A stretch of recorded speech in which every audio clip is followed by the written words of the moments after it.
Extreme homes come in every shape and size. They're as varied and individual as the people who live in them. Today, we'll travel to Wisconsin to see a house that looks a little like a ship that got lost in the woods.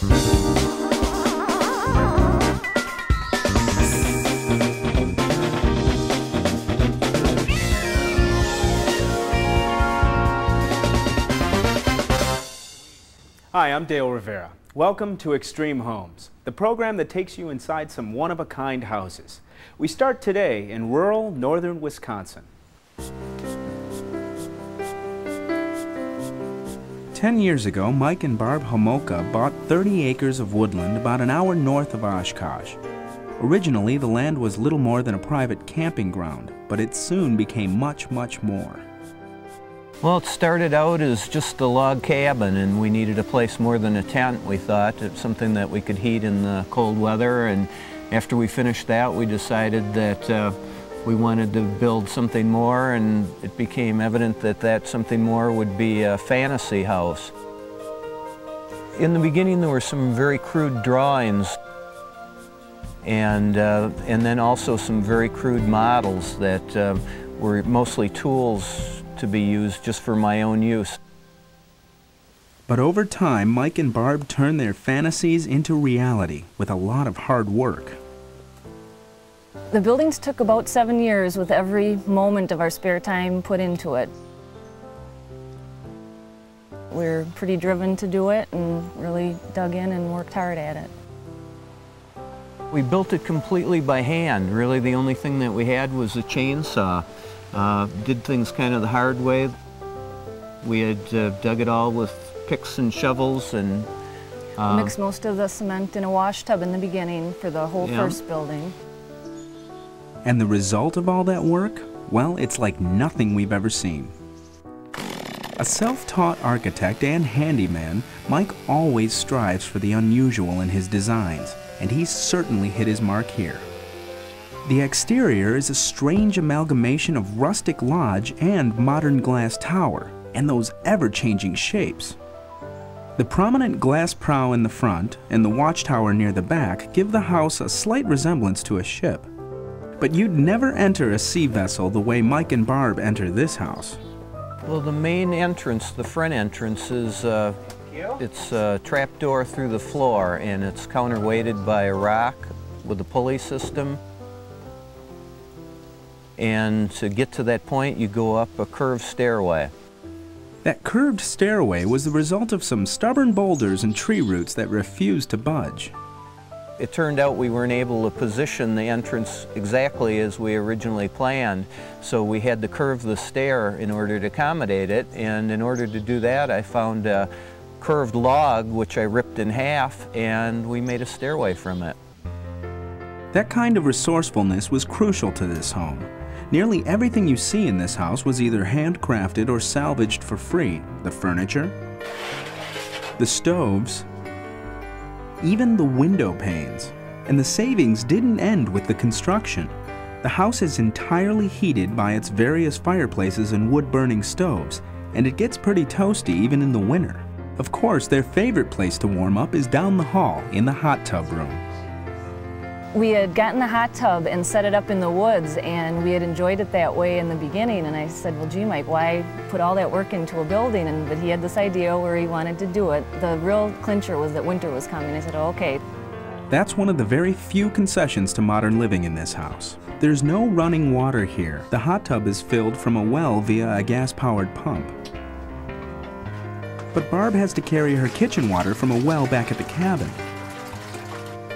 And toilets? They come in two varieties here, deluxe and economy.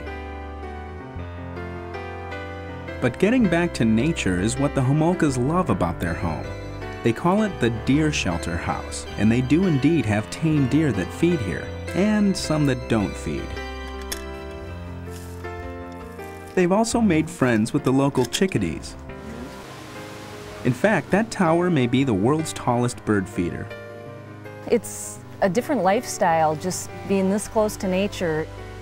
As a matter of fact, the question I get the most is, well, which place do you live in? It's a concept that's foreign to people, that we have two places and we spend time just in both places. Between the cabin and the tower, this home certainly does offer a lot of options for relaxation. But Barb's a little off in her count. There's actually a third building here that will bowl you over. We'll see that a little later. When we come back, we'll return to Wisconsin to see the building that anchors the Homolka's ship-like home.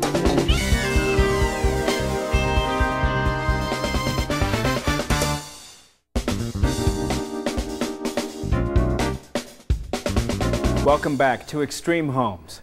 Now, let's return to Wisconsin, where Mike and Barb Homolka built a do-it-yourself nature retreat that they never retreat from.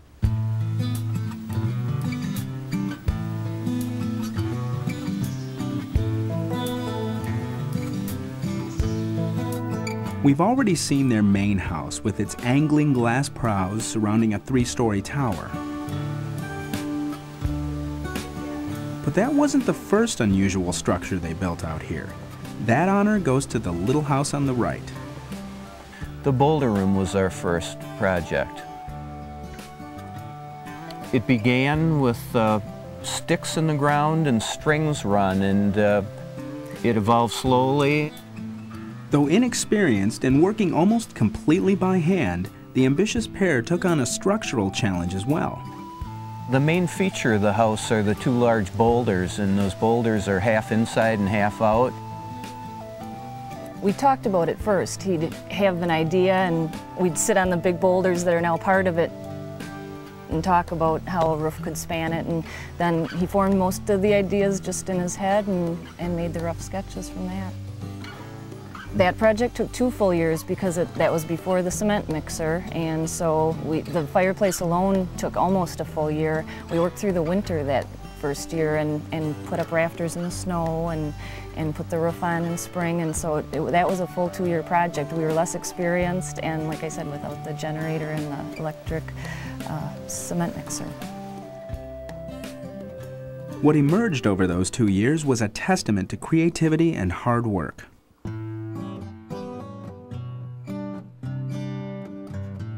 The room's gently terraced floors, prominent boulders, and living tree make it seem like you're sitting casually on a mountainside, a feeling that's accentuated by the giant bank of windows. And yet, the fireplace that dominates the room can keep Wisconsin winter at bay. It's yet another of Mike's simple but elegant spaces. All this was constructed for, well, practically bird feed. I think the goal was to build that room for about $500, and we didn't keep track of every penny, but I suspect we came fairly close to that. Of course, Mike didn't stop there. The boulder room served as a launching pad for the even more ambitious project we saw next door. It also provided an aesthetic model. That distinctive angled look of the main house, it was the result of some happy inspiration while building the boulder room. The original plan, I thought I was going to have a flat front on it, and I came up with the idea to make it pointed, kind of a prow, and I liked that pretty well, and so we thought we'd make a theme out of it and continue that throughout the house.